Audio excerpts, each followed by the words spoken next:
afternoon, I'm Jono. And I'm Katy, and this is Muse, your weekly media news update. Here's what's coming up on today's show. In music news, we look at the comeback of the vinyl record and look at the contenders for this year's Christmas #1. Jono is pumped. And Katy is uber excited. As we check out the new social network movie and go just dance crazy in film and games. We get our celebrity fix and join in the X Factor hype in popular culture, and later we show your video of the week. To start off the music section, we're looking at Take That. The band reformed in 2006 and have had huge success with 2 #1 albums and several chart-topping singles. They were recently reunited with their 5th band member, Robbie Williams. Since the announcement, they have revealed that they had contemplated changing the band's name to The English. However, after Robbie's return, they decided against it as they're now back up to the original lineup. The band's new single, Flood, was released on the 14th of November, and their album Progress will be out just in time for Christmas. So that's your present sorted then? Yeah, that's definitely going to be top of my list, I tell you. Now, talking about Christmas, the race for the coveted #1 spot has already begun. There are currently 2 in the running to try and beat this year's X Factor winner after Rage Against the Machine's success in 2009. The Bird is the Word by the Trashmen, the song that was repopularised by the TV series Family Guy, is a strong competitor with an enormous following of over 400,000 on Facebook. It was my understanding that everyone had heard. Heard what? Brian, don't! Oh, well, a bird, bird, bird. A bird, a word, a well, a bird, bird, bird. A bird, a word, a well, a bird, bird, bird. A bird, a word, a well, a bird, bird, bird. A bird, a word, a Brian, don't you know about the bird? Well, Peter's gonna tell you about the bird, a well, a bird. Do you like that? Brilliant. What a contagious song that is. Oh, I don't Are you going to like buy it. No. I think I might. It's not for me. It's not but for the me. most bizarre contender is John Cage's experimental piece, the aptly named Sound of Silence.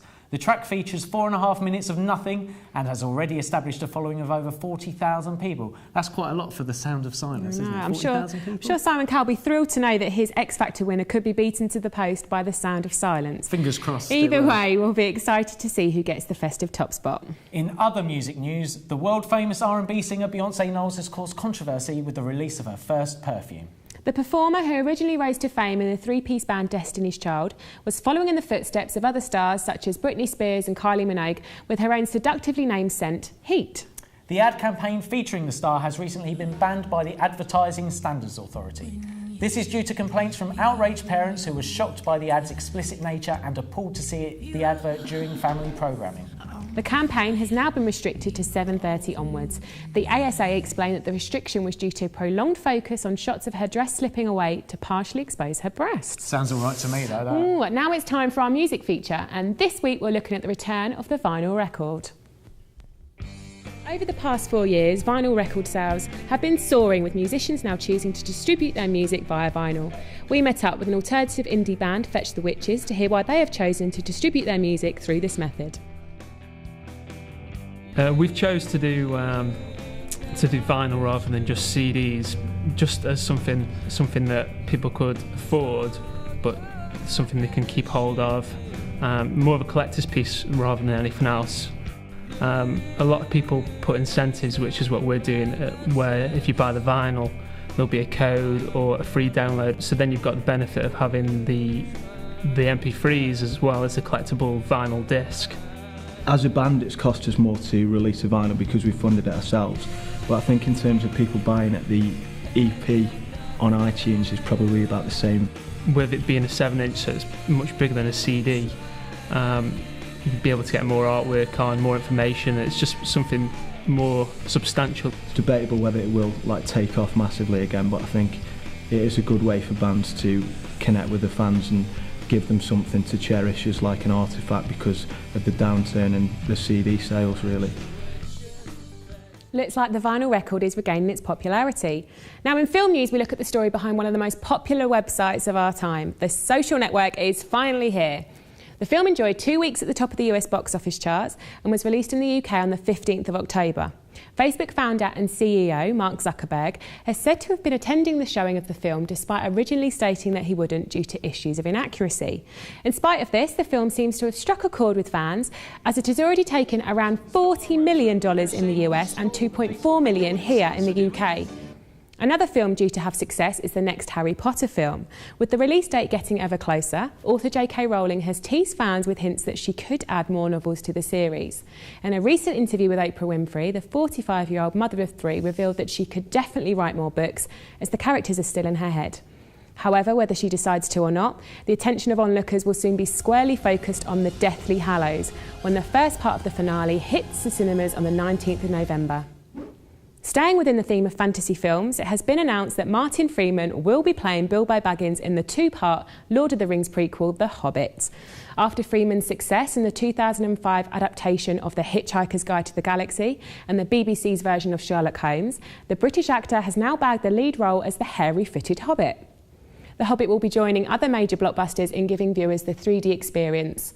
There are plenty of 3D films to choose from over the next few months, including The Chronicles of Narnia, The Voyage of the Dawn Treader,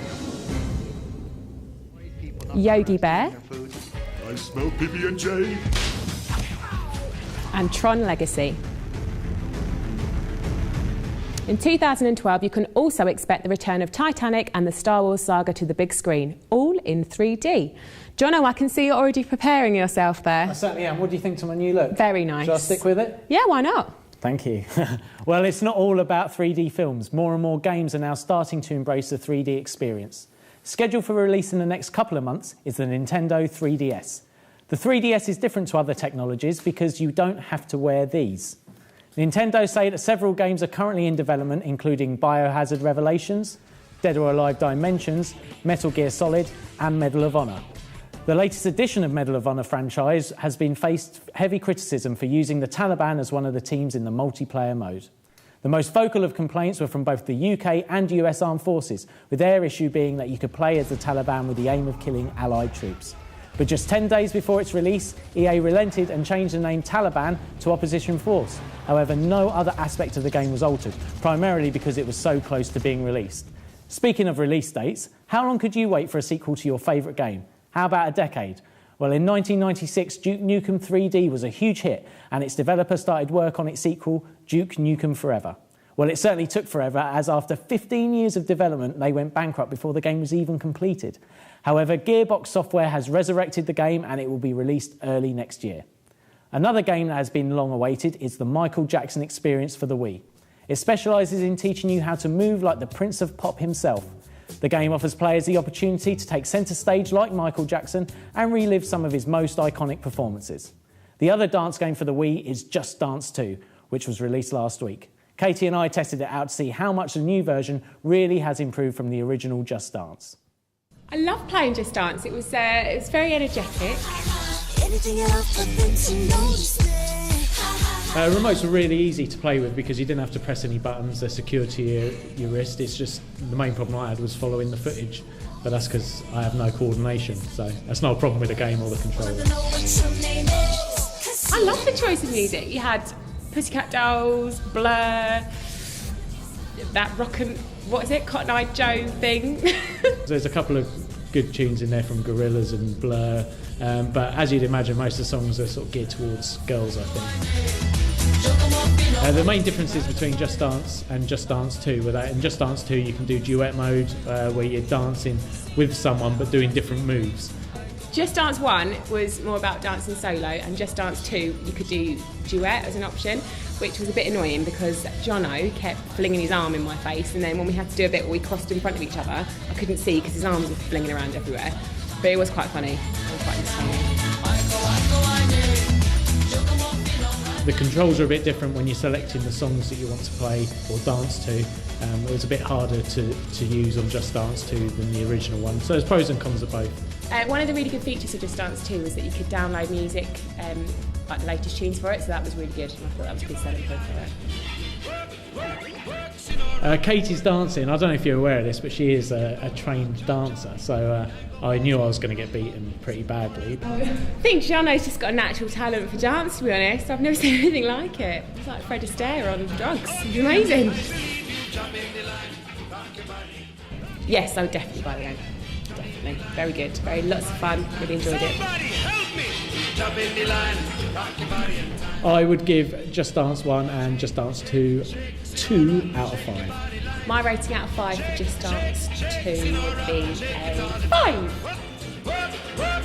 Sinora, work your body line.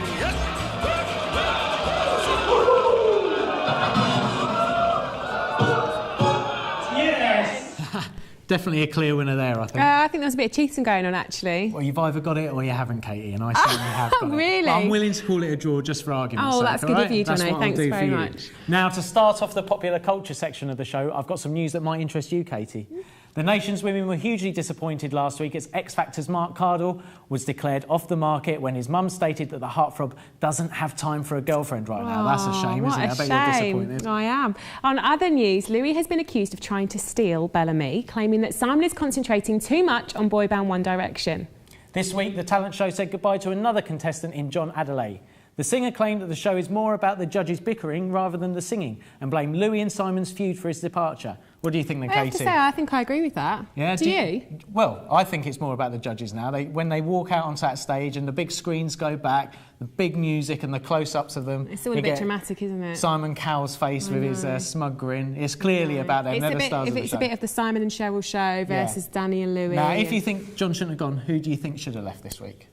Cher, Katy, Wagner, whatever his name is. Everyone. So everyone, literally everyone should have gone. They should have cut the series short and then just got on with it. Definitely.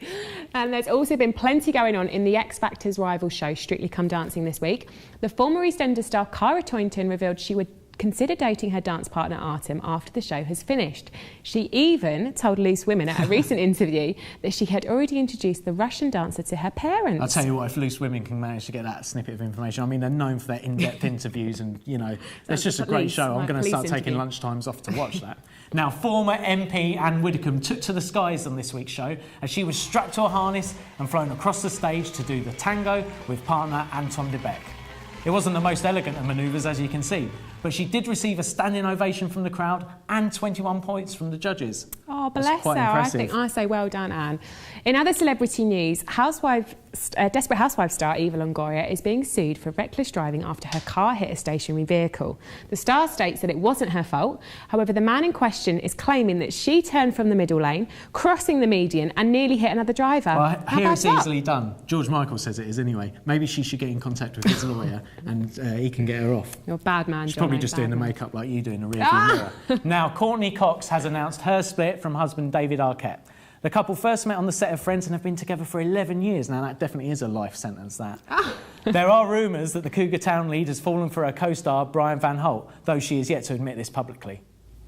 And on a happier note, Russell Brand and Katy Perry have finally tied their knot in India at a private wedding ceremony. The day, however, wasn't all peaceful, as the couple spent their wedding night surrounded by armed guards due to a man-eating tiger trying to crash the ceremony. Is that funny? No, we shouldn't laugh. The predator had killed 2 men within the last 2 years and was just 50 feet away from the couple and their guests when guards finally managed to beat it away. It's a shame that tiger was that close to getting Katy Perry and doing us a big favour there. Not good. Anyway, now to look at some slightly less threatening animals in our videos of the week. First of all, we have the video of the mischievous Maru the cat.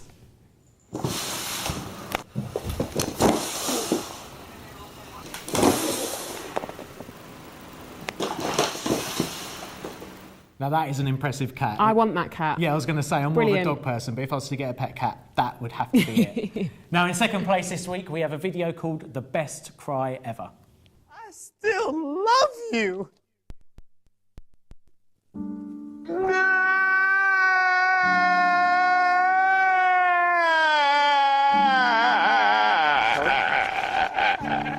I think he cries a bit like you there. That's how I felt when I found out I was presenting the show with you. Oh, cheeky. Now, that's the end of today's show. We'll be back next week with more media news. And to play us out, we have our #1 video of the week with nearly 1.5 million hits. That's quite impressive. It is, of course, Baby Monkey on a Pig. What else? Until next time, see ya. See ya.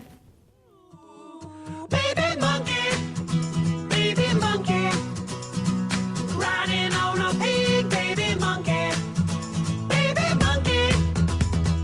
monkey, backwards on a pig, baby monkey. The world has gone insane, and you don't know what is right. You got to